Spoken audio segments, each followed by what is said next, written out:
Baik, dianggarkan 2.37 rakyat Malaysia akan kehilangan status vaksinasi lengkap mereka awal bulan depan sekiranya enggan mengambil suntikan dos penggalak. Malah kata Menteri Kesihatan Khairy Jamaluddin, kerajaan tidak akan berkompromi lagi dengan penerima vaksin Sinovac berusia 18 tahun ke atas, termasuk individu berusia lebih 60 tahun yang belum ambil dos penggalak. Jadi kita nak bincangkan perkara ini bersama dengan Profesor Madya Teknologis Dr. Samsul Bahari Samsudin, pakar pengurusan risiko kesihatan persekitaran dan pekerjaan Universiti Malaysia Sabah. Prof, apa jangkaan yang akan berlaku jika 2.37 juta orang ini hilang status vaksinasi ataupun status lengkap vaksinasi mereka? Ya, terima kasih, Hakim. Ini yang juga merisaukan kita semua, ya. Jumlah ini tidak sikit, ya. Jumlah ini ramai, 2.37 juta, ya, tidak mengambil booster, dan mereka ini nanti akan bertukar status MySejahtera mereka kepada status tidak lengkap pada 1 April lagi. Dan saya rasa kerajaan akan tegas tentang perkara ini, ya. Dan apabila kita dapat tahu, ya, apabila terlalu ramai, ya, yang 2.37 juta orang ini yang tidak lengkap status vaksin, ya, dari perspektif kawalan risiko kesihatan awam, ya, sudah pasti ianya mencerminkan sesuatu yang negatif terhadap proses pemulihan kesihatan negara, ya. Ini merupakan cabaran utama kepada pihak KKM dalam usaha mendidik masyarakat agar lebih berdisiplin, lebih bertanggungjawab terhadap kepentingan, ya, untuk mendapatkan vaksinasi secara lengkap 2 dos dan 1 dos penggalak ini. Terutamanya bagi kelompok-kelompok yang kita katakan berisiko tinggi seperti golongan warga emas, ya, mereka-mereka yang mempunyai penyakit komorbid, ya.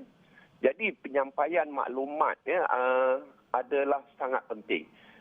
Kita perlu sentiasa, ya, melengkapi masyarakat kita dengan maklumat-maklumat yang tepat, ya, agar mereka ini dapat menyegerakan pengambilan dos penggalak ini.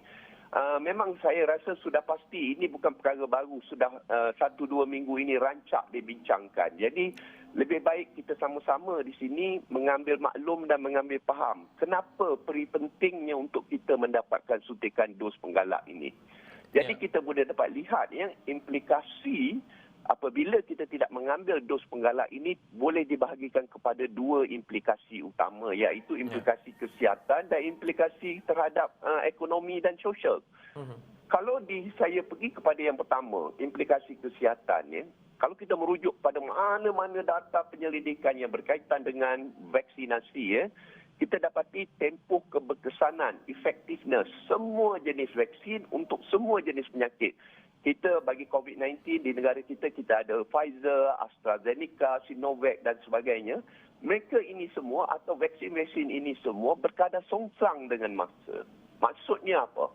Maksudnya efisiensi keberkesanan vaksin ini akan berkurangan dari masa ke semasa. Sebab itulah suntikan dos penggalak ini dilihat perlu bagi meningkatkan semula peratus kekuatan vaksin tersebut. Kita semua sudah pasti tidak mahu rakyat Malaysia, ya, apabila kita memasuki fasa pra-endemik nanti, mereka mempunyai isu lagi dalam isu-isu immunity. Kita mahu immunity yang terbaik, ya, pada 1 April nanti. Prof, tapi kalau kita lihat berdasarkan apa senario-senario yang Prof sebutkan itu, kita lihat berkenaan dengan dos penggalak ini di Singapura juga mereka membuat perkara yang hampir sama, iaitu status lengkap vaksinasi. Tapi kalau di Malaysia ini, Menteri Kesihatan sendiri kata tidak ada sebarang tindakan undang-undang terhadap mereka yang tidak lengkap status penggalak ini. Tapi apa mungkin perkara yang boleh ataupun inisiatif yang mungkin kita lakukan untuk pastikan 2.37 juta orang ini ambil dos penggalak mereka agar mereka juga dapat mungkin menikmati kelonggaran SOP ataupun kebebasan untuk bergerak dengan status lengkap vaksinasi itu? Ini yang saya katakan tadi, rakyat kena faham. Perspektif pengambilan dos penggalak ini bukan hanya untuk kesihatan. Ianya juga memberi kesan dan implikasi kepada ekonomi dan sosial. Seperti mana yang Hakim beritahu tadi memang benar. memang tidak ada diwajibkan di mana-mana oleh kerajaan Malaysia terutamanya kepada rakyat kita untuk mengambil dos penggalak. Ianya terpulang kepada rakyat. Jadi ini merupakan salah satu tanggungjawab yang besar kurang-kurangnya kepada rakyat untuk mengutamakan kesihatan diri dan keluarga masing-masing. Jadi kita tidak mahu kita melaksanakan aktiviti kesihatan itu akibat tuntutan undang-undang, peraturan dan sebagainya. Ianya perlulah ada inisiatif sendiri. Memang benar dari sudut pengurusan risiko, anda masih boleh lagi dijangkiti sekiranya sudah mendapatkan vaksin maupun dos penggalak. Tetapi tahap keterokannya boleh dikurangkan kepada tahap 1 dan 2 saja. Kita sudah tentu tidak mahu ataupun kita akan berasa lebih bimbang sekiranya diri kita ataupun orang-orang yang kita sayang dimasukkan ke ICU dan memerlukan bantuan pernafasan dan sebagainya apabila dijangkiti virus. Baik Hakim, saya suka sini untuk menarik perhatian kita juga kepada implikasi status ekonomi dan sosial yang seperti mana yang saya katakan tadi. Apabila status vaksinasi kita tidak lengkap, di dalam sejahtera bertukar kepada tidak lengkap, sudah pasti ianya memberi kekangan kepada kita untuk bergerak dan melaksanakan aktiviti-aktiviti ekonomi dan sosial. Ini bukan hanya dilaksanakan di Malaysia, seperti mana yang Hakim cakap tadi, ianya turut dilaksanakan di negara-negara antarabangsa, negara-negara jiran kita.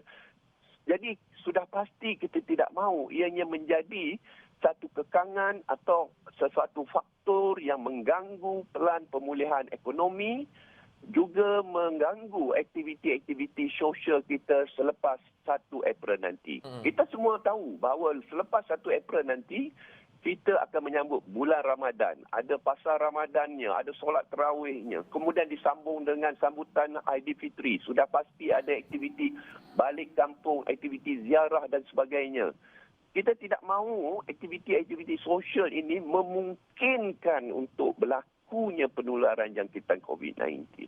Ya. Jadi, apakah usaha dan ikhtiar yang terakhir yang boleh kita lakukan sebagai seorang rakyat yang bertanggungjawab selain daripada menjaga SOP?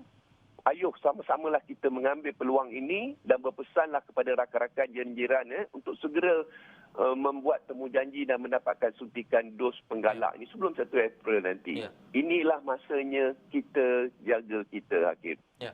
Baik, Prof. Ringkas saja sebelum kita berakhir. Adakah 2.37 juta yang tidak mengambil dos penggalak ini mungkin boleh menyebabkan berlakunya surge ataupun lonjakan sehingga boleh menjejaskan kapasiti kesihatan awam? Betul, Hakim. Memang sudah pasti sebab kita varian COVID-19 ini belum berakhir. Kita belum pasti lagi adakah Omicron yang terakhir atau mungkin ada varian-varian baru. Sekiranya ada varian-varian baru selepas ini, maka inilah yang nanti akan melonjakkan kembali jangkitan penularan COVID-19 dalam negara. Ditambah dengan golongan mereka yang tidak mendapat dos penggalak, imuniti yang berkurangan dan sebagainya. Ini yang kita mahu cegah sebelum awal. Cegah sebelum berlaku keparahan. Okay.